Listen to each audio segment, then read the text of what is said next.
are then. This is episode 3 now of The Plug. Once again, privileged to have Nev and Neil Prince here with me to talk some stuff about motocross and dirt bikes and all that stuff. So, how's it going, guys? How's your week been so far? Yeah, loving life? Yeah, and I've had a hectic week with the training schools. We did a day at Milden Hall yesterday. Yeah, I see that massive, Tuesday, massive, wasn't it? It was like 100 riders there, but it was cool. I got to catch up with Ando, Elliot. I haven't seen those boys for a long time, so obviously I've been away from the sports a bit, so it's good to catch up with them. And then just very cool, all the people that want to learn, like that was Chris Bastic thing. Yeah, Bastic puts that on. So doing that and then coaching yesterday, coaching today. So it seems like that's what's taking up most of my life, eh? And we was out at the track today, me and Neil, with Joel Rizzo, who's in the other room there. He might pop in later on, but he won't be able to move. He's eating all the biscuits. He's eating all the biscuits. He's glued to Instagram. I swear he was at the track earlier, and I thought his neck was going to hurt because he's just like this the whole time. Just if he's not on the bike, he's on his phone. I think that's normal for kids now. Yeah, that's the thing. You don't miss it. If they could have on the handlebars, they'd have it on. It was funny when we came here and we was waiting for you. I was sat on my desk. I was looking over at the sofa, and Neil's got the paper out, and he's having a look like that. Joel's just flicking away, just going through. I thought, that's the difference in generations right there. Like when you're 16 and you haul ass on a motorbike, you're just getting loads of chicks rolling the deer. And he's just sorting through them all, eh? Yeah, he must have. Dream. You see a few of the pictures and you think, oh God, we're getting old. That's the problem. Right, so we're going to do things a little bit differently to start this episode off. We'll do a new segment, kind of, what's the coolest thing you've seen in motocross this week? So, start with you, Nev. What is the coolest thing you've seen in motocross this week? Well, I would say besides the Cairoli and Gajser battle, besides that, I went and did a club race for the MCA. You have to do 5 club races, and I was driving there, I think we're getting close to Hawkstone, literally on the same, literally 2 miles from Hawkstone, there was a track there. And it was the sickest track, dude. It was like desert modern kind of dirt, real red sand below me, side of a hill, and you go through 2 or 3 fields. And it just blows my mind, dude. I've been here for 15, 16 years, never even heard of the place. Never what was it called? Long Lane. Long Lane. See, I've been here for 23 years, never heard of it. Dude, you will have seen it though. When you go to Hawkstone, I've always seen it for years on the side of the hill. It's another one. It's not the same one, because I've seen a track on the side and it's not this track. Is it not the one you can see it's on the bank there? Is that what it? Possibly. I know that there's another one about 2 miles away that they also use, and I thought that's the one I looked at, because this one's kind of hidden. It's in a valley, but you kind of go through 2 fields, and it was very much like Brampton and those northern tracks, how it roughed up and stuff, and dude, if you could race a British there, it would be so sick, the track was so rough, all the classes are full, and it was just real. It opened up my eyes, when you're racing British and Red Bull and stuff. You kind of think you're the only people in the country that are racing. Proper blinkers. Straight up, dude. It's it's unreal. Every class is full. People are enjoying their riding, and it's just very mind opening. Motocross racing seems to be thriving. You can go race anywhere in the country, any one of 10 meetings, and struggle to get an entry in any class. So it's quite cool to see, and just an eye opener, it is actually quite cool to actually see the wide variety, and you can actually see when you are professional at it, the fans of the sport come from that racing. Yeah.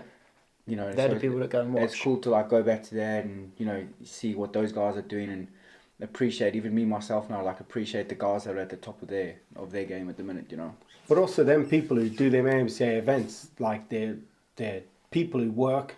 They do normal jobs, and they're the people why British Championship is you got them riders. Without them guys doing the AMCA, without them there'd be no motocross. That's plain and simple. They buy the bikes, they put some of the money back into the manufacturers, then they can do sponsorship. So I think you're dead right. And when you go to the place like Long Lane, or you go to a lot of AMCA tracks, where I think I went one time to a place called maybe Colorton. It's it was close to Luke Burton's house, and it was kind of a hilly track. But I went there with Rio Sato, and I got there, looked at the track, and I was Luke had said it was a good track, and I was it was excellent. Tight in a few places, but dropped down, round a few corners, but fantastic track. And like Nev says, you go to a place and you're God, I've never been anywhere like this. You you pass it like, you've probably passed it like 30, 40 times in your life. You didn't even know it was in there. You know? That happens a lot for us, like when we're going out filming and stuff, like with you last year, and we're like, where can we go film, where it's good? And then... I know what you're going to say with the CR125. What, with him? Yeah, was he on the CR125? No, that was 2 years ago, wasn't it? Was it? Best thought. Best thought, yeah. I've never seen that track ever. Have you never been there? Never been there. When I watched the video, I was like, where's this track at? Yeah, it's a very cool track. It's a nice little 125 track, Best Thought is, isn't it? Yeah. I can't remember if they had the extension out when you went there. Like, yeah, you came over and they just had, but it was still quite cool before, but that extra little bit they've put on just makes... opens it up. Yeah, that's a nice track. It's not a million miles away from Mildenhall. Yeah. So do you know when you go down the, I think it's the A11, isn't it? Yeah. And then you take a left towards Mildenhall. Yeah. Take right there, and it's up there about 20 miles, 30 miles. Yeah, I've never been there, and I mean, I watched the video and was like, I've never been anywhere. Yeah, no. You've never seen it before. It's a stone's throw away from Ling. Yeah. It's not very far from Ling at all. That's a sick, that's another little hidden gem. Yeah. But there's so many little gems out there that you don't think about straight away. Like I think it would be quite cool, like, you know, for the British Championship to throw some, like, it would be cool to go to a track where people, like, 3 or 4 tracks that people have never been to, you know? Yeah. Like it's every year it's tracks you've been to, you visit the same tracks, you know, like every year it's kind of like they use the same tracks. So it'd be cool to go somewhere where like no one's been, you know? I see people say that in the AMA, like some of the riders there, when they do the Nationals, it's been the same 12 tracks for 40 odd years pretty much. And a lot of the guys are like, let's try something. See, the thing is, I kind of thought that these were the only tracks that there were. And now I'm like, there's tracks everywhere, man. Yeah. You know, even like tracks like Brampton and stuff, when we used to race Brampton, and just a different kind of track, you know, like multiple lines, the track gets rough, like, it'd be cool to see. Like, I think the tracks like that thrown back into the mix. I think the problem is with these tracks you've got, is the organisers haven't really got the money to do a British Championship. So, you know, obviously to get the level, not a level, but the British Championship to come there, there's a lot more involved in it, and you know, like parking and all that sort of stuff. And, like the infrastructure. Like when you look at a GP now, when we was at Matley, I was trying to think like what other track could handle this. Yeah, because it's just the way the infrastructure is at Matley Basin now with the TV studios and everything they've got. But I have to stop you there. I went to Arco di Trento the weekend. Oh, true, yeah. And you know, like people say, oh, you can't run a Hawkstone Park. I mean, Matley's superb. Dixon does a superb job there. It's, you know, it's the right place. But then you go to say, you know, Fox Hills, Hawkstone Park, Farley Castle. Them 3 tracks could still easily run a GP. And someone might go, yeah, and you're talking rubbish. But go to Arco di Trento the weekend, side of a hill. You know, Joel's camper was at least 2 miles away from the racetrack up the top end of the field. They've got 2 tiers. You know, the car park B paddock was, let's say, 2 miles walk to the track. Yeah. So that gives you an example of, you know, when they say, yeah, you need this, you need that. Yeah. But like, it doesn't happen like that. From the way they think of it, like the pictures they get from that and the footage they get from that, it sells MXGP, doesn't it? Like it looks so epic, and you see pictures from that, it looks like it's shot on like another planet, doesn't it? Yeah, it is. Yeah. And that, I think they're obviously taking a hit there in the parking and the infrastructure for those shots of the mountains in the background. Yeah. We just need some of those near Fox Hills. And the crowd come as well. Like there was plenty of crowd there. For sure, plenty of crowd. So that moves us on then to what's the coolest thing that you saw in motocross this week? This week, I was in Italy this week working for Joel, and I watched Cairoli and Gajser battling. Yeah. Well, this was going to be my pick, and you chose it, so I'll pick something else. But to be honest, it was quite amazing to see that. You know, they're racing like they're like 20 years old. That's how it looks. Well, I mean, Gajser is. Yeah, Gajser what is he, 21, 22? 22. And you see Cairoli, like... I think how much he's done, and he's only 22. Yeah, but you look at Cairoli the weekend, he was riding like it was the last race of the year. Dude. You know, people might go, I'm like kind of saying it, but I was actually there physically next to the track watching it, like, and it was some of the best racing I'd seen. And awesome. Joel asked me today this question because obviously everyone goes, if Hurlings is there, if Hurlings is there, fair enough.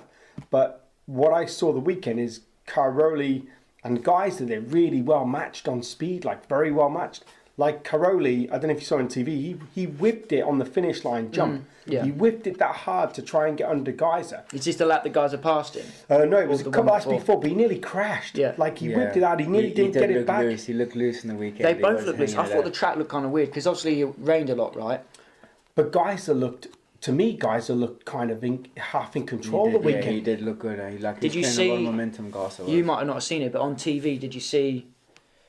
Did you know the bit where Bobby crashed a few years ago and the guy crashed into the back? And in the corner after that, I think it was the lap that Cairoli got past. He tried the outside move and he pitched him forward and he looked like he was going over the bars. Yeah. You're like, he is on the limit there. He looks like he's going to crash and then he just nails the corner perfectly. Yeah. That's a dude on the limit. But he's also so hungry still. Like I think it was in the qualifying race. He got beat in the qualifying race. Yeah, by not a lot. And he was so bummed. Yeah, he was. Just, like fair play. The guys won 9 world championships and he still gets pissed when he loses a qualifying race. I think, like we said every week, like the guy is a true champion, eh? Yeah. And the way they went at it, it looked like they couldn't care if they crashed and missed the season. Like, Gajser kind of had it in him to beat Cairoli, and Cairoli, I think he was working hard tonight. Yeah, he wanted to win big time. I haven't seen Cairoli push that hard for a long time. Like normally when Cairoli pushes, he's quite calculated with the way he rides. Like he's going fast, but he's not making mistakes. He was making big mistakes, dude. But straight back on it, Yeah, that's what I say. And then trying to make it up on the next section, like he'd make a mistake, and then he's just scrubbing hard on the next bit. Yeah, like he was, like he was quite to his limit. I think, like from his point of view, like I think he's trying to think like maybe he doesn't want Gajser to get too much confidence.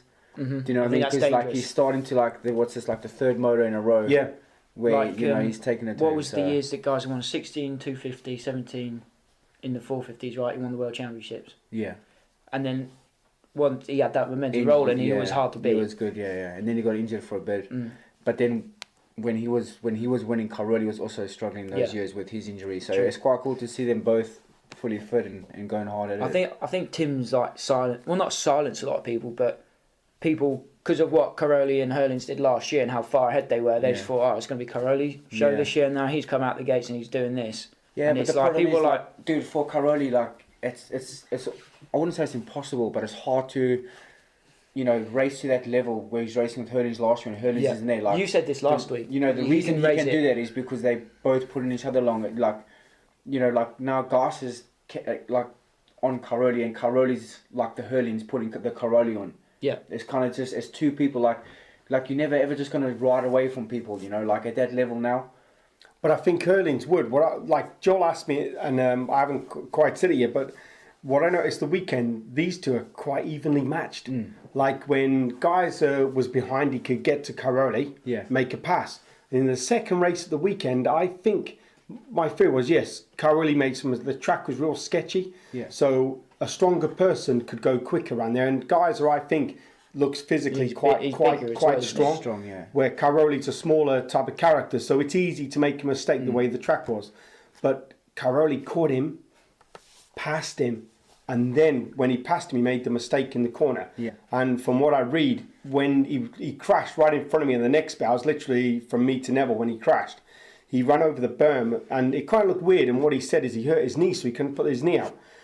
So, to me, that race, Cairoli kind of had him beat. Like he looked a little. He made that mistake and went down, and people go, but he didn't win it. But Cairoli, I thought he'd attacked him, and then he did him at the end. But he crashed. And then he crashed. And I think he had guys who answered that day. For sure he would have won, or not for sure. You can never say for sure, but I think he had a good chance. He attacked him at the right time. Yeah, that's his speciality. Attacking at the right time. And he's got such a good racecraft. He knows how to read a race, let a race come to him when he's feeling it. He pushes. He knows, he's real calculated. And I think, he went hard when he passed him. He was on the edge when he passed him, and then just caught him out. But again, the way he crashed, that could be a season engine. Like if he caught his knee and did his knee, but again, the guy's experienced enough to know. Yeah, he was on a meter bank. He was riding when he come off, and he was still. That's what I mean. I think it was meant that much to him to do, and I think he'd done the hard work till then because it was about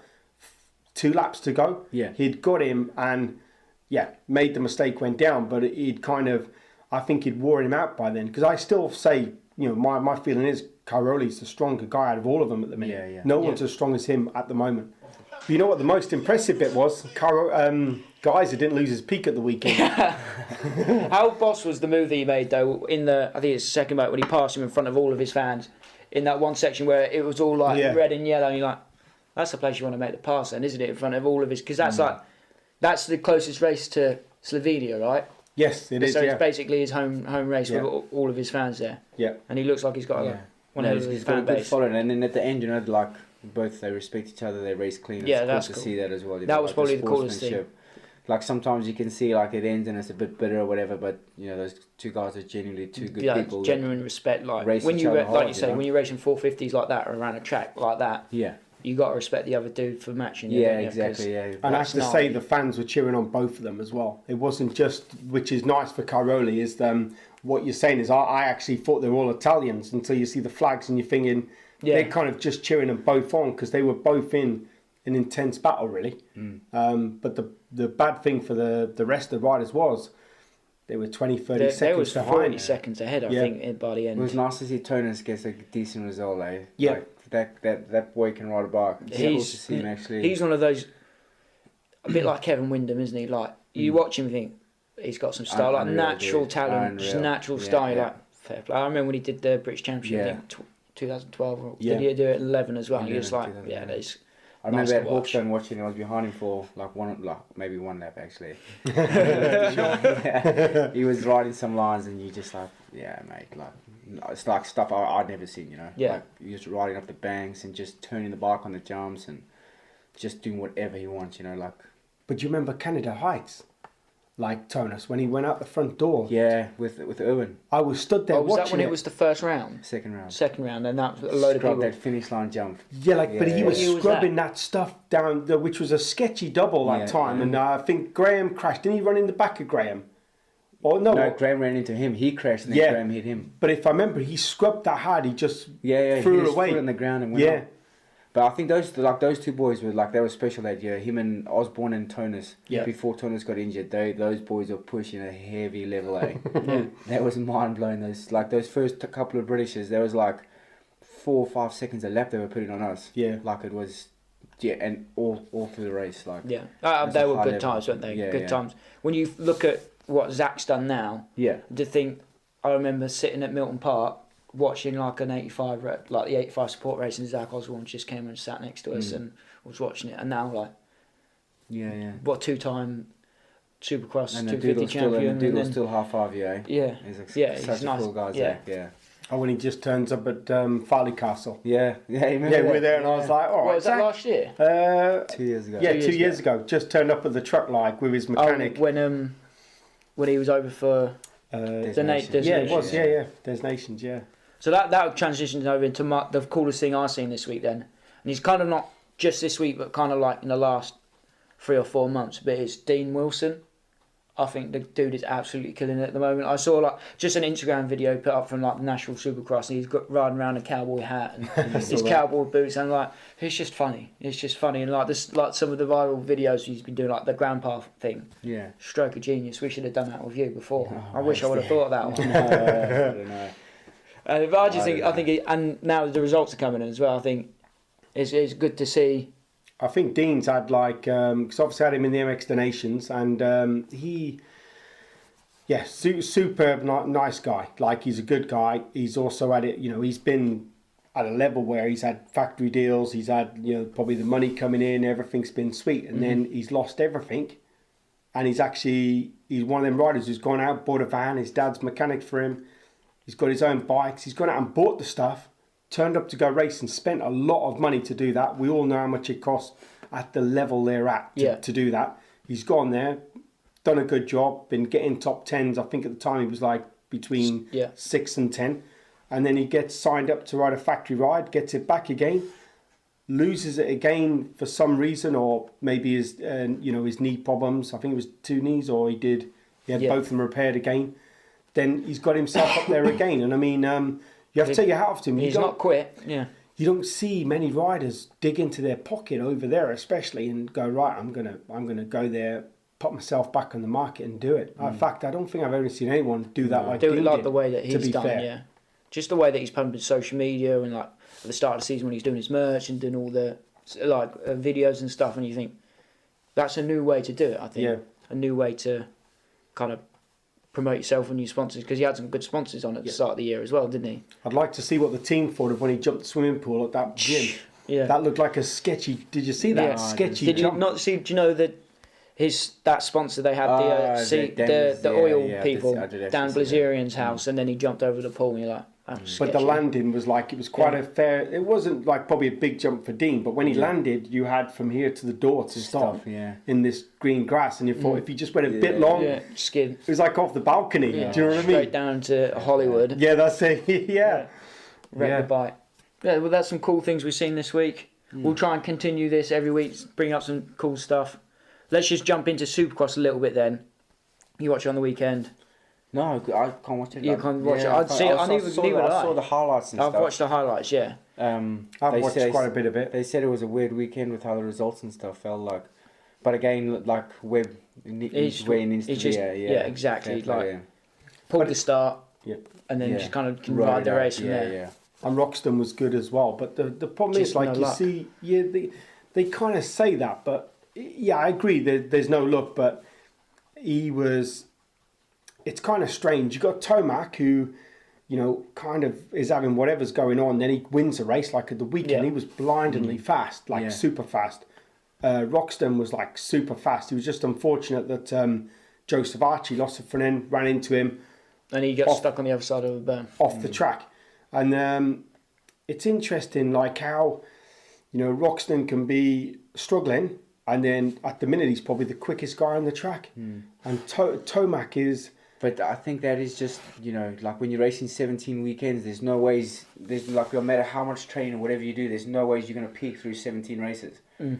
It just happens. That's just like, guys will feel good for 3-4 weeks and they'll start fading, then another guy's training program will kick in. And I think it's actually quite cool because it keeps it interesting. There's like different winners all the time, And I think because everyone's so close, like years before, there was 2 or 3 guys that were gone. It was going to be those first 3, whatever position, first, second and third. Now because there's so many guys, like Roxton can have an 8th and then win a race, like this Tomac. Like guys like Baggett can get in the mix, like Savachi can get in the mix, and it, as it's like 17 rounds of that is a long time to be I was just thinking about at that intensity, We was talking about it, MXGP taking like a 5-week break now, right? They're off for 5 weeks, Like that's what I was like, 5 weeks, really, jeez. And he was like, well, they've been on the road for a couple of weeks, maybe they need to. But when you think training, man, you could get an entry for the next one. No, dude. But when you think about what those AMA guys are doing, like you think back, they haven't stopped since the first week of January. It is absolutely it's intense as well, insane. like the Supercross, like the riding is just, dude, you're like every single lap you do it, that has to be perfect. Exactly. And they ride in all week, they ride in weekends.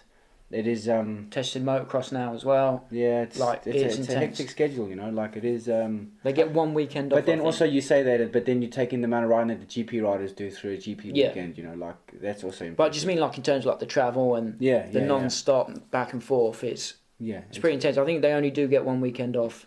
So there's 17 races in 18 weeks. And then I think there's also only like 1 or 2 weekends off before the outdoor start. And maybe what's changed it as well, just a step with the Supercross is it's done by time now as well. Yeah. So if the track is like, say, 40 seconds long, it's longer than that. But their laps, they may be doing 20, I think some were 28 laps this year.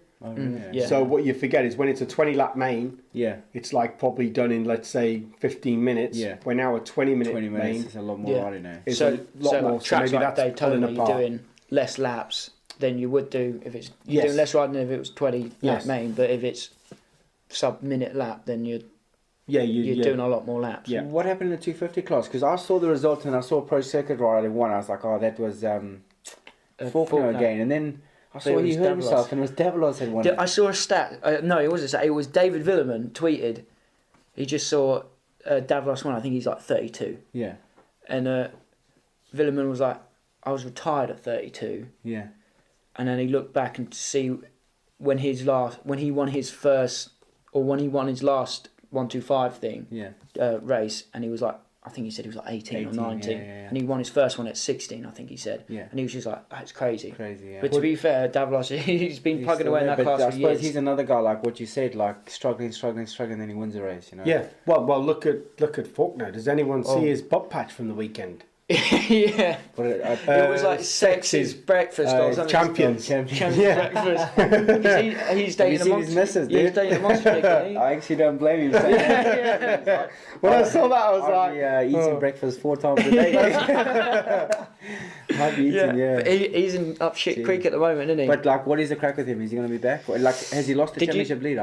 No, he's still three points in front. Did you see the clip of it from the qualifying? Is the crash when he looped out on the whoops? Is that the one he hurt himself on? The one that I saw, it wasn't even a crash. It was he came through the rhythm lane, overjumped something, and then I think overjumped the next one, and then kind of like pulled off, and like, what's he doing? And he just kind of got off the bike and just collapsed to the floor. I'm thinking that crash, he hurt his knee, and then Eid said you could feel something was gone in his knee. So. And then when he did that rhythm section, then he finished it off. Yeah. It was already bad after the crash in the whoops, and then finished off in the rhythm section, whatever he's done. So it's so quick, like that motocross. Yeah, it is. Dude, you could be here, then and like it's a 1 second thing, dude. He just hit one bump a little bit squirrely, put the front up, and that's it. Finished. Like same as you, I haven't really been watching the East Coast because you think, it's the Faulkner show. Well, he's going to win it, whatever. Yeah. Now it's the most wide open championship of the lot. lot. I quite like that Justin Cooper guy. He rides. Yeah, cool. But he would have been winning. Which one's? I think it's Sexton, isn't it? Chase Sexton and Justin Cooper are the ones. That's what cost him winning, I think, because of the wipeout. I think. I like to see stuff like that. That is how racing should be. Like. Hey, yeah, I agree. You know, I agree somebody with you. bumps you, like for sure, dude. The next turn, you have a crack at him. You know. Yeah. And they're young as well, so that is. That's how they go. That's how they roll. Like obviously they're like both those boys who look back on it in a couple of years and think they missed an opportunity there, but at the time it was send it, eh?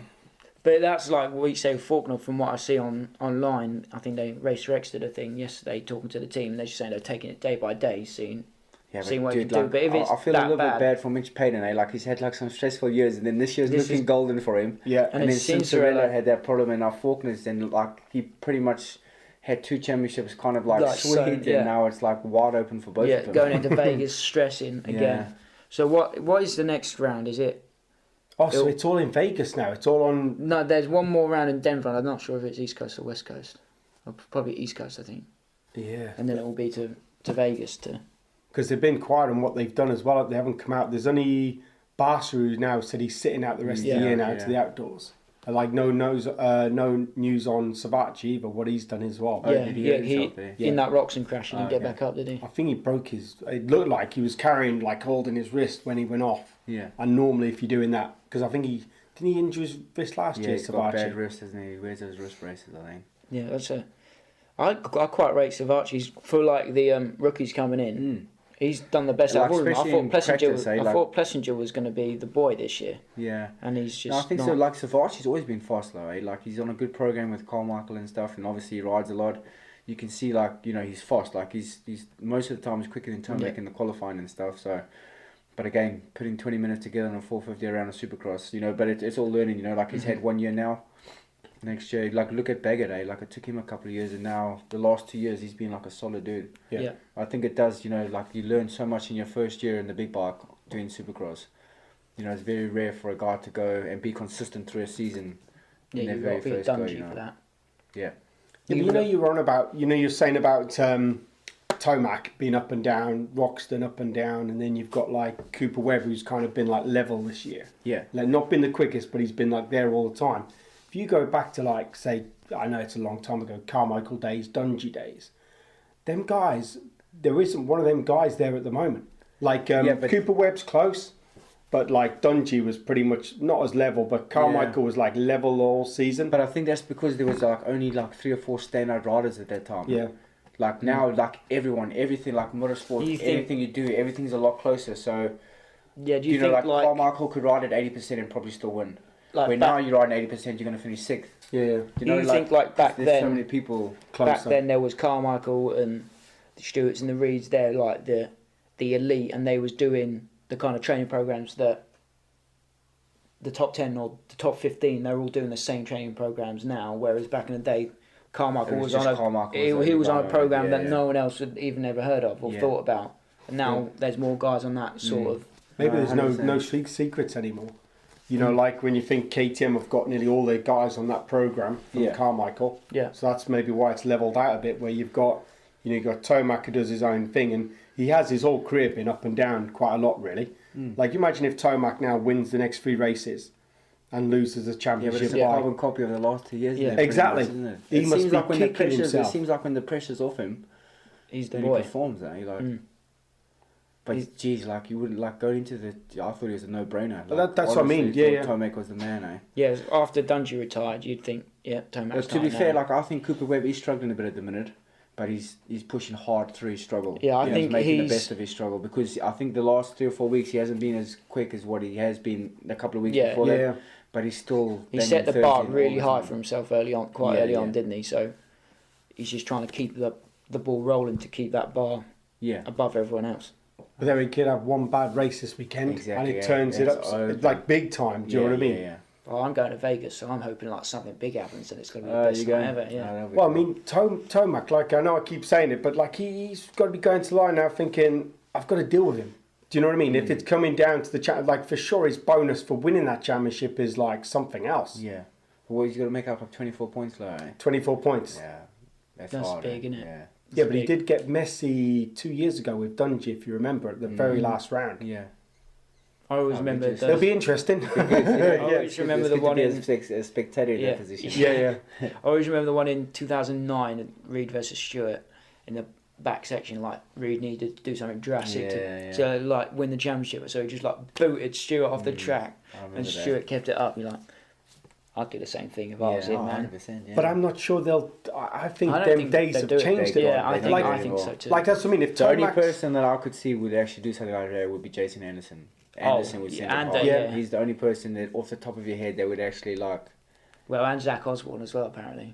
You think 2 years ago, Vegas? Yeah, that was. You wouldn't expect him to do that. One of the best things you've ever seen. Yeah, that was mega. Yeah, I like that. Best. We spoke to him about it that day.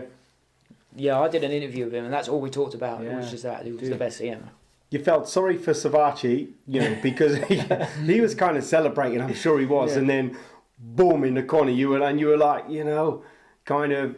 I would like to think if that was any 3 of us or anybody table, if on the last lap you'd know he was coming, and you'd be like, hold on. When somebody's coming that hard, and even if you're like a little bit tired, you're like, oh shit. I wonder if they speak. They probably I doubt it. For sure, I wouldn't be speaking if I did that. Blocked forever. Yeah. No, that was a good race.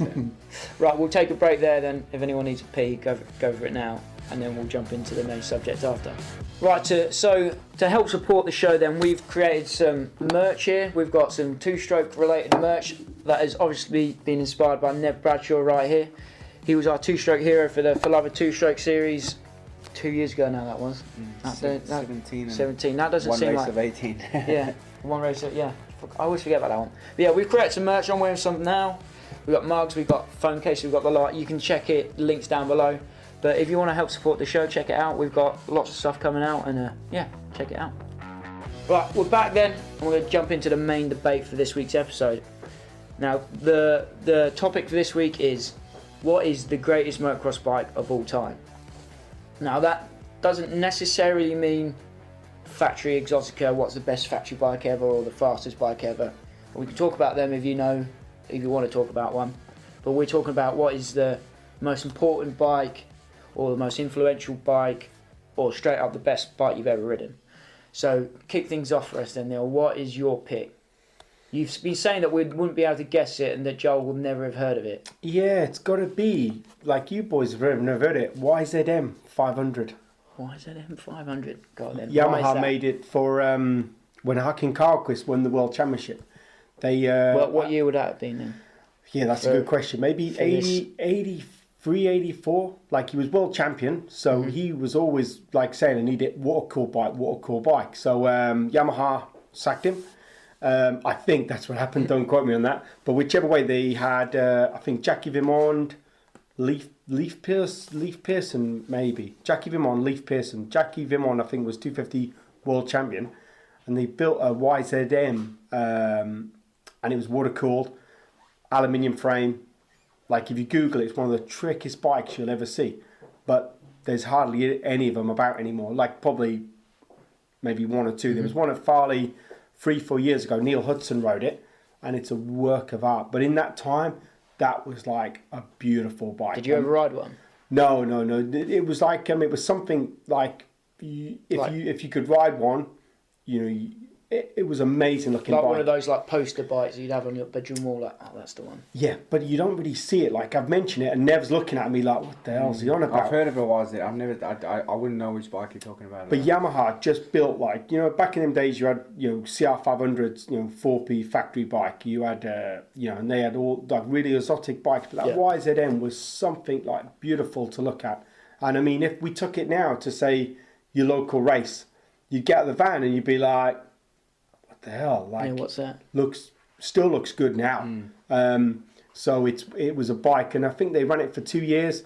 Then Yamaha just scrapped it. I think it was just too much money to put into production because it was air cooled back in them days. So they never even made it to production. So, you know, something, you know, you should Google YZM 500. It was a beautiful looking bike, and that's one bike, you know, which was just something.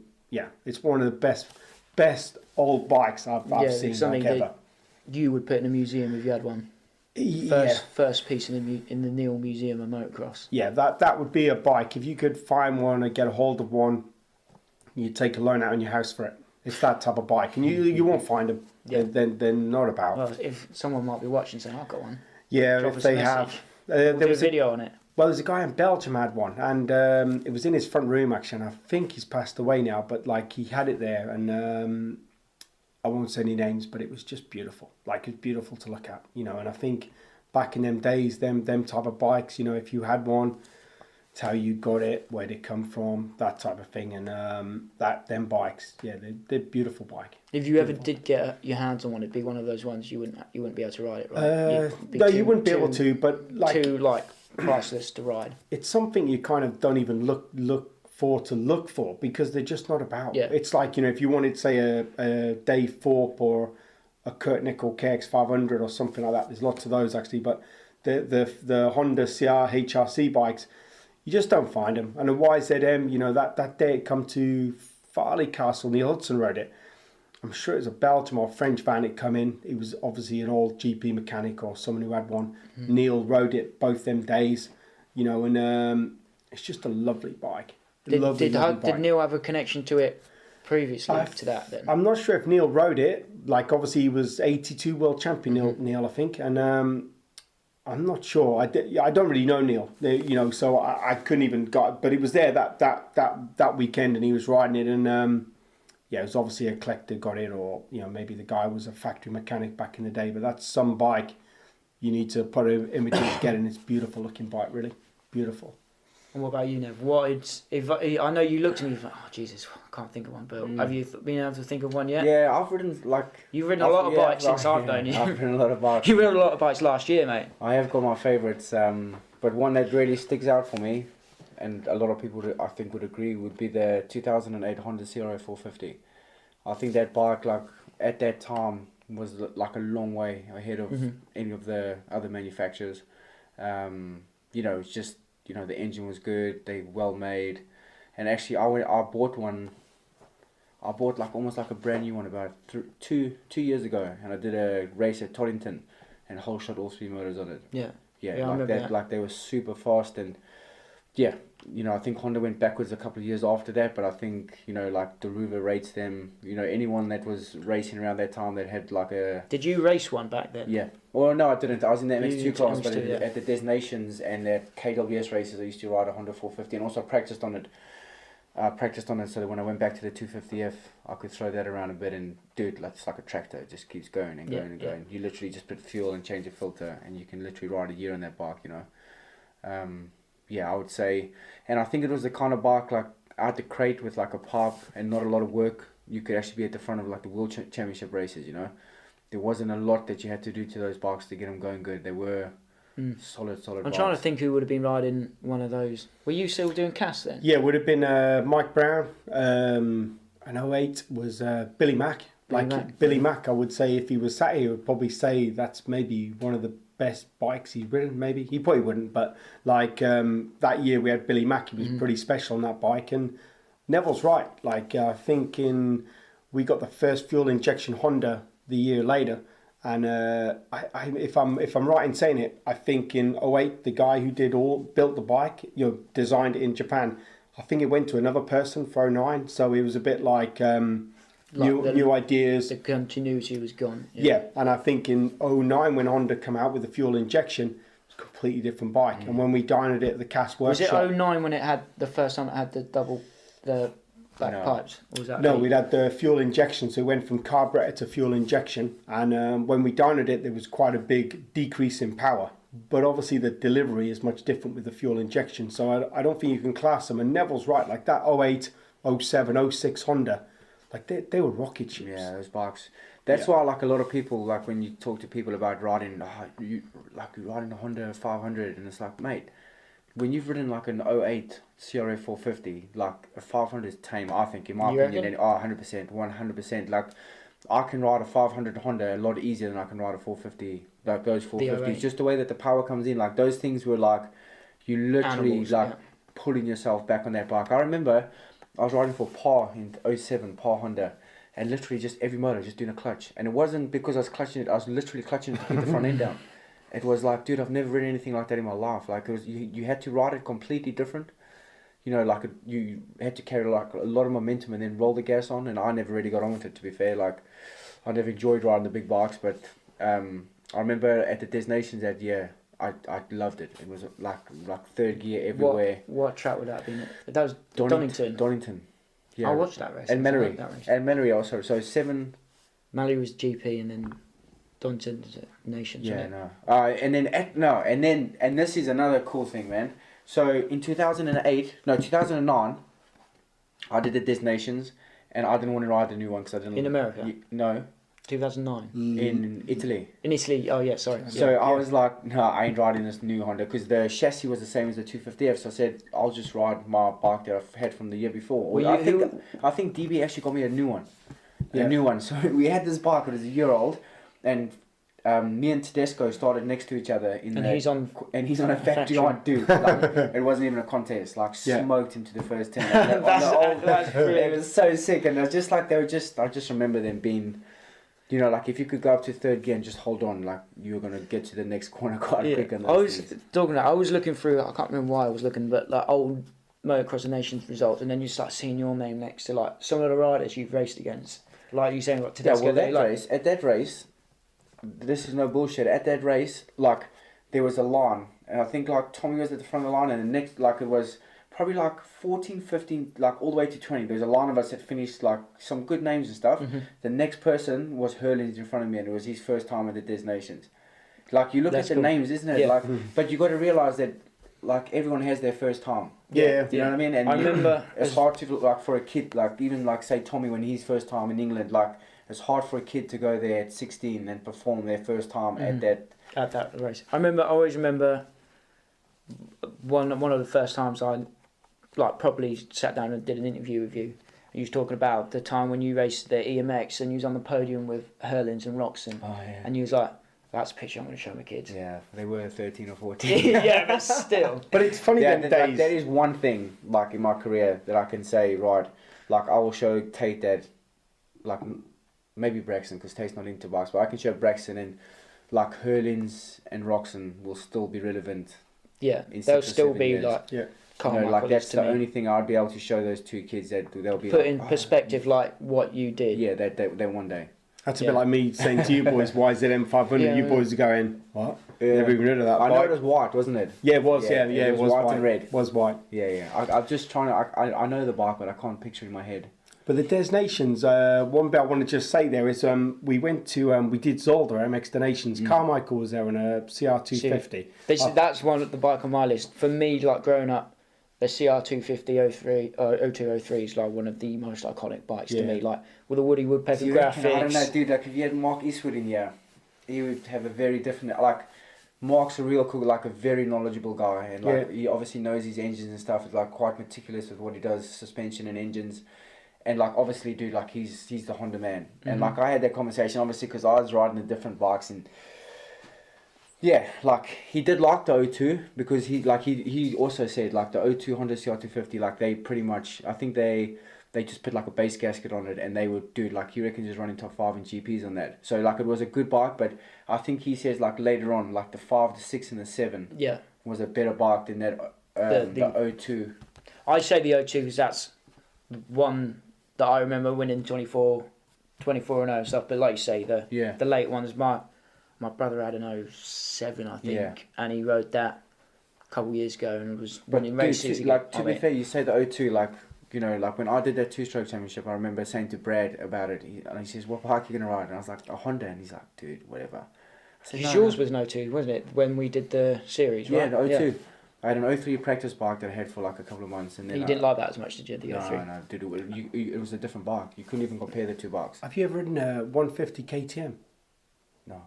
Do you need to? Mate, I rode Joel's today. Yeah. Honestly, dude, I cannot believe it. I mean, we used to go big ball back in the day. I'm joking. But, joking, not joking. That 150 back today. In the day, what did you back in the day? Back last year. Yeah. Well, I rode it today around the track, and honestly, I did a start, and I went to 3rd gear. Yeah. And I was like, I could not believe, like, you used to ride like an 89 125, or you rode your 96 or whatever. Like normally be 1st gear on the start. Yeah. This is the 2nd gear is like a 1st gear on one of those, but more. Yeah. And today I went into 3rd gear, my hand, it literally came out my hand, it took off that much. But even the 125 of his I rode, that Husqvarna one, dude, mental. Yeah, I mean these are pretty good. The 150's like that, but on steroids. Yeah. Like every time we do a KTM test, my number one bike. I remember like when me and Brad went to the very first year I was over, Scott got us 200 to practice on in France. Yeah. The KTM had a 200 SX 200 or SXS 200. Yeah. And I didn't like it, dude, because it was like a little bit quicker than the 125, but it had the vibration of a 250. Yeah. So yeah, I didn't dig it, but I have heard that the 125 is or the 150 is a good bike. I mean, I was gobsmacked today. I couldn't believe how quick it is. I think sometimes when you do the conversion from a 125 to a 150, it doesn't always work out like you think it was. But if it's a purpose-built 150, I think. Yeah. Well, I think it's only 143. I think it is. It's not actually 150. Yeah, it just sounds better, doesn't it? But you ride the 125, which I have a bit recently up the test track and stuff, and you open that, and like it's like super sharp, like impressive. But today riding that, I was like, God, cool, it's actually quite an impressive little bike to be fair I think to it's it, a great really. bike. Right, so I've thrown a spanner in the works in. So we've said like bikes that you love riding, an iconic bike for you, but for me probably the most important bike to ever be produced is the PW50. Right? Yeah. How many millions of riders or hundreds of thousands of riders got started on one of those? Hello, dude. You won't see one for days, Not around it. Oh, we got Chad on a PW50. If you look in the States though, man, like, do you know last week Steve Hyton, a buddy of mine from America, his kids are all on PWs. If you look over there, whole series of PW, like massive classes South Africa PW50s. used to have awesome 50 classes, PW50s, and you just remember that sound on the line clearing them out. I remember like being on like PW50s and racing like KX60s back in the day, and you're like, that's how you do it. That's how you get started. All in South Africa for 50s, dude. It's like full on BMX tracks with triples, doubles, step ups, step downs. Yeah. Like here, it's like, like when you go to most practice tracks, there's a couple of bumps around the track. Like there was like full on BMX jumping and kind of style, and you just you always hear the suspension bottoming. That's what you can hear the whole round. I always remember when I was a kid, I had Mini Warriors DVDs, and there was one of Bubba Stewart on a PW50 going like that, and he was like, that kid. Jumping. There's a video where he jumps and he's like, poof, and he headbutts handlebars. Yeah. But I think that bike's got a lot to answer for, right? How many riders has that bike got addicted to motocross? I think that's got there's big argument for the most influential bike. I've never had one. You never had one? I went from a JR50. A JR50, I used that for a while, and then in South Africa, one of my dad's friends actually imported an Jet 50. Yeah. So I honestly went from like finishing 7th and stuff. Like I just started racing half 7, whatever. Yeah. And then this bike arrived in the summertime, which is the winter time here, and I went out and won all 3 races of this South Africa, the 50cc championship. The next weekend, the top 10 riders were on these Jet. It was called an Jet Buster, and that was pretty much the end of the PB50. Honest to God, like. That was it finished, and then that was when the Lems started coming in, the Cobras. Yeah, we had the 50 deal kind of. When I was racing as a kid, we had Pellinis were the Pellini, thing. that's it, They were the one. You wanted one of those, or Malagutis. We had. They were. They were. Boys, you're making me feel They, really old they were now. not good bikes. They were. So what you did? So that would have been 89. So I reckon like 1990, 1991, 1992. That was the end. The Pee-wee. Of But like the Pee-wee. It was Technomotos back in my day. Technomoto. My dad had to that go sounds every... like something you build yourself. Well, it was a mega little bike, but my dad had to go every week and buy like, I think it was fourth gear. I never used fourth, but whichever in the gear ratio, we had to go to this local dealer and get a gear. It was every 2 weeks or whatever. He'd put a gearbox in. Yeah. But before that, it was like a chicken chaser type of bike. You know, like back in, I'm talking like 77, like that, something like that. A long time. Well, I'm not saying. I remember when I was on the Jet, like I was a heavy kid, and obviously this guy had sponsored me because he's my dad's friend, and because I was so heavy on the bike, we used to like blow the shocks, but I used to make them run so hot so the impeller used to melt, and I was in tears every Monday we went in there, like the guy would give me stress about my weight, and I was in tears. And I remember my mum going there once, coming home crying. Beat him up. I met your mum, yeah. Were you chubby kid, were you? Mate, like, until I was like 13, I was probably like 70 kilograms, and I was super heavy. Yeah. And then growth spurt. Then I started training. Like I got a trainer and started training straight away, and then I lost it quite quick, and then it definitely did hamper my like 80cc days and stuff. Like I was big, man. You look back on it now and you think, it wasn't healthy. But when you look now, like you say, Pee-wees you can't race them to any kind of good standard, but like just to get started in this sport, I think they're a great bike. Yeah, it is an iconic bike. Yeah, I don't know. I've got different opinions in that. I think it's changed now. The bikes are so much better. So like I think now, like me personally, like you'd start on an offset or something. Yeah. And you get a feel for that, and then like Tate, I went and bought Tate a bike, and I was thinking, what bike should I get him? And I got him a little Honda 50, four-stroke, just because when he comes on the gas, it's like right there, where the Pee-wee, you have to wind it up. He's probably too big for a Pee-wee, right? No, he'd be perfect. Yeah, 5 years old. Well, true. But then he'd be perfect size on a Pee-wee. Well, yesterday I got Chad. What did Chad start on? Offset, but when I started, it was all gears and clutch. Yeah. So kind of 50. Yeah. Oh, really? Yeah. When Technomoto was like, and when I had it was kind of my dad converted a road bike. Yeah. And my brother was the rider before me, and he had a tantrum like at the track when he crashed. So my dad was like, "Yeah, you can have a go." Okay. And it was all gears and clutches. And then yesterday I was at the workshop, and Scotty there, who's the truck driver, he's got like a little monkey bike type of thing with a clutch. So I got Chad to do that the first time, and yesterday was the first time Chad started it, kicking it, which was, I thought, well, I'm in trouble now. Do you know what I mean? But he managed to get the clutch going, which I was quite impressed. So it kind of makes me feel like, kids learning, like Neville teaches kids and stuff, is, like if it wasn't for autos and stuff, I think an auto rider sometimes can go to a gear bike, probably never get the hang of it. I see that this year at the BYN. So there's like kids that I saw in the autos last year. They were rippers. They could ride. They could twist it, and they weren't scared. This year, like first round in the 60s cars, they're like, oh Jesus! Like, but then it makes you question why Ben Townley put his kids straight on 65s. Skip that whole thing. Yeah, see, I kind of think a little bit like that, like you do. I think, God, like. I did the race at, or Chad did the race at Silverstone a few weeks ago.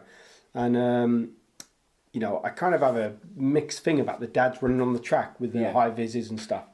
And then I just stand there watching and kind of think, when I went riding, like with your parents as well, and probably your dad's the same, off you go, leave you go. If you can't pick the bike up, exactly. Don't, it's your choice. But the one thing I will take from that day is Sam said to me, go on the track and cheer him on. It took something like 6 seconds a lap out of him because I was cheering. I mean, I'd come back nearly with a heart attack running around the track so much. But that was one thing. He saw me and he literally twisted it. I'm like, that's what kids are like. Kids really respond to encouragement. I think a lot of my guys, like if they're doing something wrong, I'll say, right, mate, you're doing this really good, but let's work on this. Like if a kid believes in himself, he'll do anything. But it's just about trying to find that belief and nurturing them on and just giving them that confidence. There's different ways to but kids do really respond to Yeah, but the way I did it with my mum, if I had a bad day's race in the schoolboy days, on all the way home, the bike was going to be sold on Monday morning. Yeah, so that was enough for me to keep going the gas when I went to races. So after 2 weekends, I learned just keep going as quick as I can at the schoolboy races. I was always, the pressure was on my brother because he was always like the better one. Yeah. So like, he needed to win. I just needed to do it, just like have fun, and then I'd do all right. Yeah, yeah. And they were like, yeah, that's all right. Ah, dude, after my, like, I don't even know why I'm still riding after my schoolboy time. There was a lot tough times. Yeah, they must have really digged riding motorbikes to just see all that shit through. Yeah. Eh? Well, but I think it makes you, man. It is, yeah, as we said before, like, it is. They were the good old days. Them days were like, you think back, you're on about tracks and stuff, tracks, you haven't been to, there was tracks like we had a Bel Air Farm in Frodsham, fantastic track. that doesn't sound like a real place. But a mega track, if you go on Google Maps, I have done it a few nights, I don't really know how to get on there now, but when I've been on there, you can see the track. There was another track called Chiddleton. Yeah. And it was one of the best tracks in the country. You could go there now. It's in a valley. Should Google it. Like, amazing track. Haverton Hall in Antwich. Track's still there. They sound like places from Harry Potter, don't they? But that track there is just awesome. I had GPs there back in the 90s. Really? Ellsworth Motor Park. Ellsworth. Yeah, I grew up riding Ellsworth. Like, Ellsworth was sick, wasn't it? That's where I met you, I think, first, was down at Ellsworth. Like, I loved that. Yeah. I really enjoyed my Wednesdays there. Like, also just with Andy. Like, it was just cool. It's just a cool vibe down there. Very he was the start technician, he was. He got Coops out the gate. Like, Andy had for sure had some secrets on the start. Told him to I remember Coops on a Wednesday, wasn't it? it? A lot of good starts. To help me with, last session on a Wednesday, it was starts. The whole time, but he was really like such a calm person, I think it goes a long way, somebody that is calm with you, like if you trust somebody and they're calm with you, and like I struggle with people that are like either like it's awesome or it's like really shit. Like Andy's the kind of guy, he's just like calm and they speak sense, and you take it in a lot better from a guy that's just, you think, okay, like he's just mellow, talking sense, like he's like really like knowledgeable guy as well, like. Yeah, he's been around a long time in the sport. Yeah. I still see Andy Lee, or up to a couple of years ago, he used to come and watch the British Championship at Ling. Did he? Yeah, I seen him a couple of years ago. If we see him this weekend, then we need to entice him to get the track we opened. Yeah, mate. That's the one. It's the one thing. Like when we watch videos like what we used to do up there, and I watch them back on YouTube now, it makes me sad. It actually makes me sad. It's like a lot of people. It's like looking at a picture of your ex-girlfriend that was really hot, and you're like, oh shit, like I miss that. Like you need to move on, Max. You need to move on, dude. I don't know if I got many things like that, dude. We're definitely on the exit there. I'm like, yes, I'm that shit. No, you're looking at your phone all the time, Max. Yeah, I know, but I know what you mean. Like he's like Ellsworth's got that page still, man, and I think Ellsworth was like the kind of like the America of England, Like when you go to America, you feel like you're riding awesome. The tracks are cool, they're smooth. You jump in nice jumps, they're well prepped. The vibe's good, and I think Ellsworth was the little America of England. Everyone went there when you wanted to enjoy your riding, have some big jumps, and ride like a good prep track, And it was always that. Like he would never open effort as bad.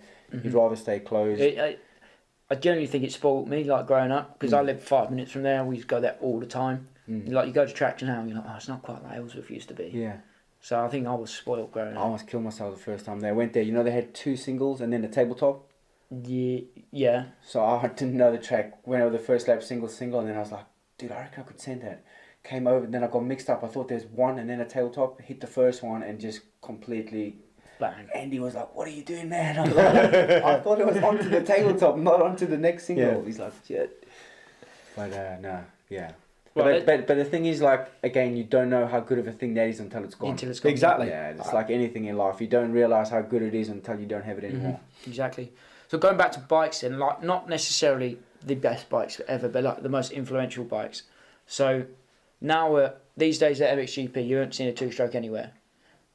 I saw plenty of the weekend. Well, not in the MXGP class, you didn't though. No. But like, the bike that started that chain of events that turned professional motocross from 2 strokes to 4 strokes, what bike was that, do you think? Was it the Yamaha 400, 426? What's his name? Doug Henry's bike. No, I've got to do different to that. Probably Smets's Userberg, was it Userberg? Nobody wanted to ride that, dude. I know. Is that the one you went to Southwick one year on a? It could have been an old thing, It's and like a 792 cc Huserberg or something. I think I did no, Hawkstone GP, which I think they show clips of it, and I was doing okay. But what they don't show, What were you on there? 500 two-stroke. 500 Honda 2-stroke, and what they don't show in that video is I'm sure I overtook Smets like at least 4 times. Is this the one at Hawkstone? No, Hawkstone. He brings this up every week. He talked about this last week. But the bit It was his time to shine. Nev's not really going, for sure.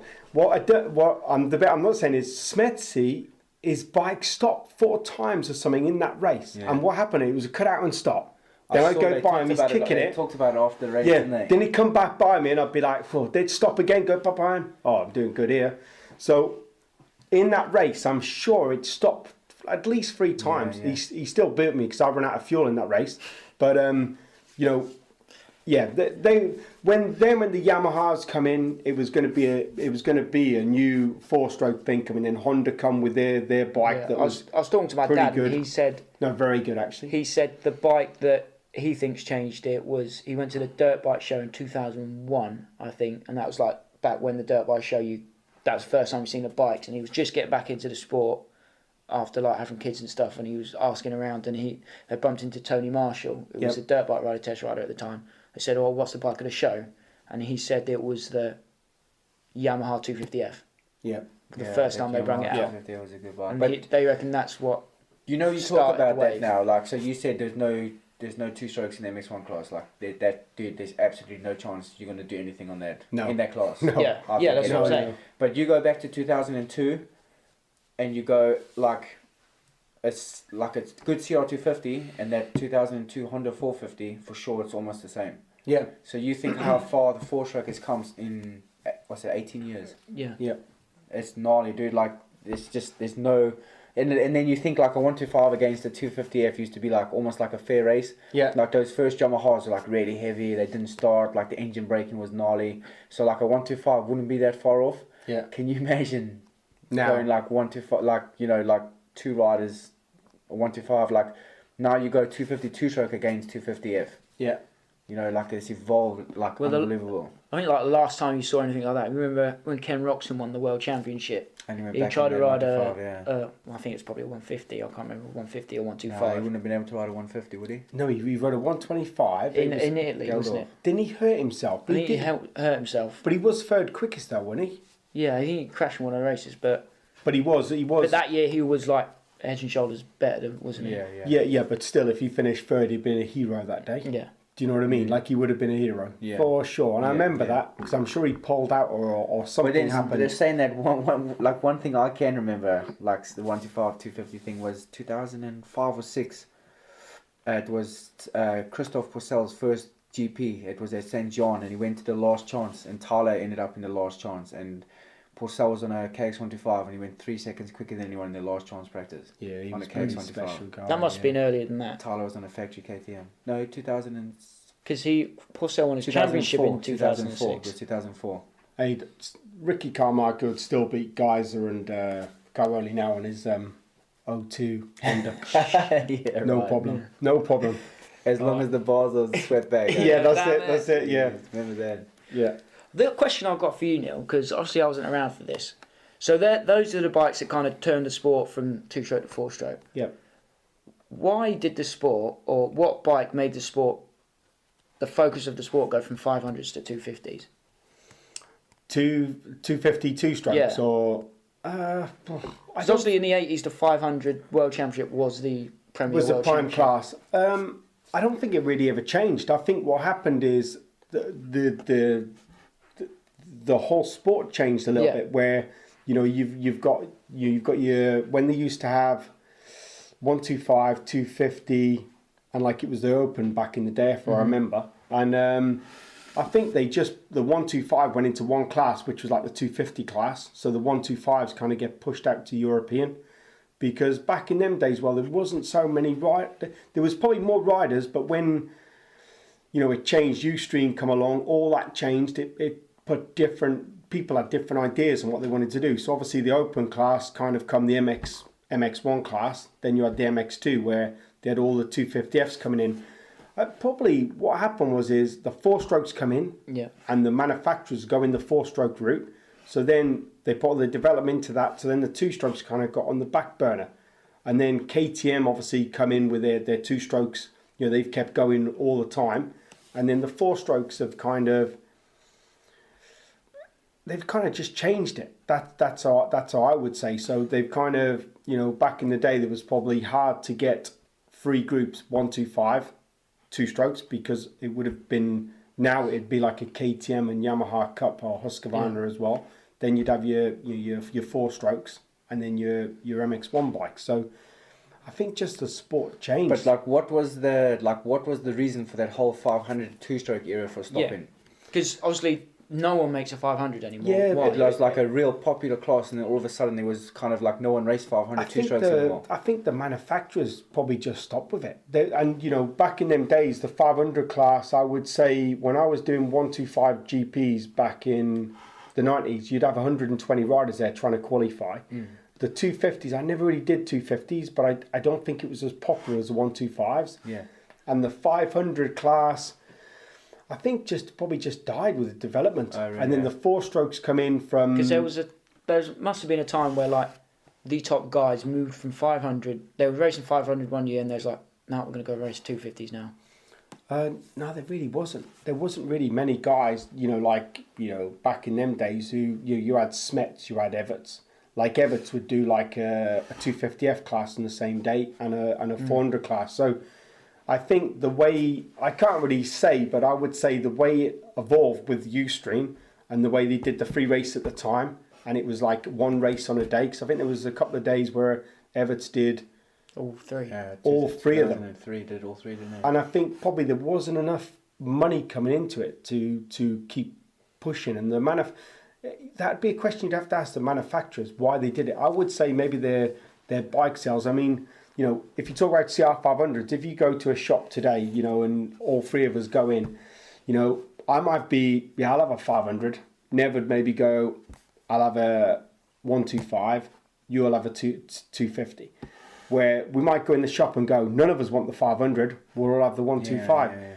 And the 500 back in the day, you know, like I was good on a 125, really not very good on a 250 2-stroke, but I was better on a 500. So I preferred a 500 over a 250. And, you know, it's kind of, you know, not many people went into a shop and bought a KX 500 or CR 500. You know, it's not like a weekend warrior bike, is it? Or it's a fun bike to ride, but you have to be like on it. Yeah. I don't think like if you're not riding all the time, you know, like to jump on one of them, especially like when you haven't ridden the big 450s and stuff. Like when, say, you went from a 125 2-stroke in 1992 onto a 500, you know, that's a big jump, you know. Yeah. But that's a very good question to kind of ask like the Japanese, or ask someone to go like, why that happened. And they're either going to say, look, we didn't sell enough units, or we just wanted to move into the 4-stroke. And maybe the 4-stroke is the way forward, but the 4-stroke also has made this, people talk about bike sales and bikes not selling. From what I can see, you know, I had this conversation yesterday with someone, is if you bought a 125 2-stroke back in 2000, you'd kind of ride it half a year, you'd put a couple of pistons in it and go, oh, she's a bit knackered now, I'll go to the dealer and get another one, trade it in. Where you buy a 4-stroke, 250, 450, me and Nev will buy one, take it out, ride it all year, put a piston in it, put it in the garage. You go back in the next January, get back on it, still feels mega. Feels tight, engine's got plenty of power. So you can get like 3-4 years out of a 4-stroke now, and you wouldn't buy another one. Yeah. So that's kind of where the 4-stroke, they've made them that good now. You know, you can, you'll just keep it and keep using it, which knocks on the resale value, not the resale value, but, you know, buying new bikes. Where a 2-stroke, after say 3-4 months of a top rider riding it, you can notice back in the day the performance coming down. So I remember 125s, dude. We had bikes just literally for 2 national motos, like you used like 6 times a year. Like that's how gnarly 2-strokes. I think. I think every time you ride a 2-stroke to its limit, you're losing like percentages. Yeah. And like on that one I used to, that year you helping me when I was doing that 2-stroke thing, I literally went from British Championship race to British Championship race on that thing. Yeah, and you really rode it. not have to touch it. The compression's still there. Still sweet, yeah. But I think if you like to do motors on, like you can do motors on a 450 all day long, and it'll be sweet. Where those bikes, like you go to like Lommel, you do 130. There's a chance that thing's gonna pop soon. Yeah, that's it. Yeah. All right, to finish, put a full stop on this debate. Then I'll chuck another curveball in there that you might hate me for, but I rode the Alta Redshift when I was in America, and What's that? The Alta Redshift, the electric bike. All right, I was going to say, I've never heard of that bike. So it's like... what the hell? What bike's that? I like the sun. So you know the one Josh Hill rode in Red Bull Straight with him? Yes. So that bike, and then you always hear about, 2040, no petrol cars and all this stuff. You worry about the state, what the sport's going to be in 10, 20, 30, 40 years. You're like, shit. That bike honestly made me think that, we'll be all right. Yeah. Because that was a motocross bike. Yeah. It just happened to have an electric motor in it. Well, look, Honda's when coming Honda's out. making that sort of stuff, you know stuff's happening. Dude. Yeah. Like But when that Honda bike comes for out me, with an they electric bike. obviously the company's gone bust now, or they've closed the doors. But that bike just proved to me that we could continue. I'm still super pumped that I grew up racing. Yeah, so am I. But like, petrol, dude. so am I. But like, I'm just saying. It is, yeah. But that is where it's going to end up, you know. Like even like in the post-apocalyptic future when there's no fossil fuels left, we can still go. But can you afford it? That's the problem. It'll get cheaper and cheaper and cheaper. What, the bike's going to be cheaper, aren't they? That Alta was like the Alta was 10 grand. It was like $15,000. No. Yeah.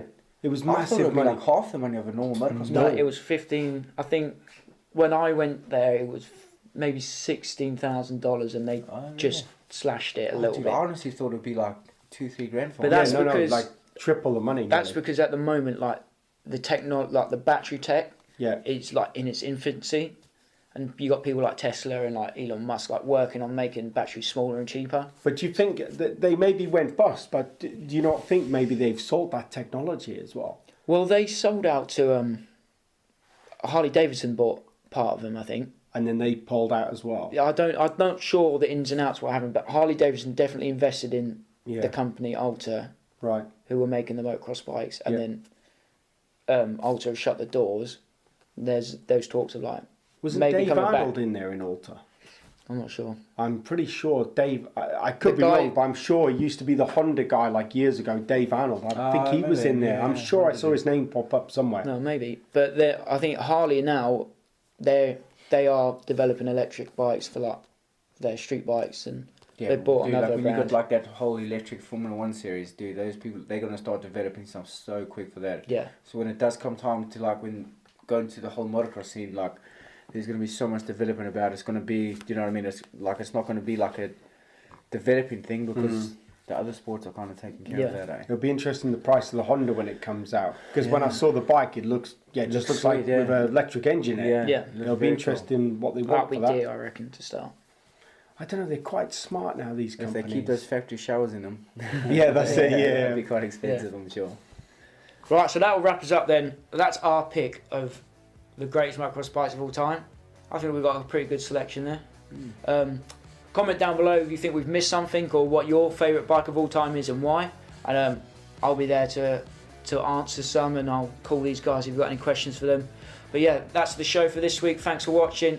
Nev Bradshaw, where can they find you online? My stuff is Nevster272, so Instagram and Facebook, Nevster272.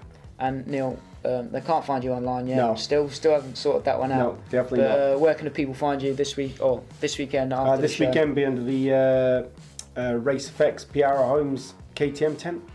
Working with Joel Rizzi. Joel Rizzi, who's probably asleep in that room over there. I think he is, yeah. I think he's asleep. A few days of moto, so he's working hard. That's it for this week. Don't forget to like, share and subscribe, and we'll catch you again next week. Cheers, guys.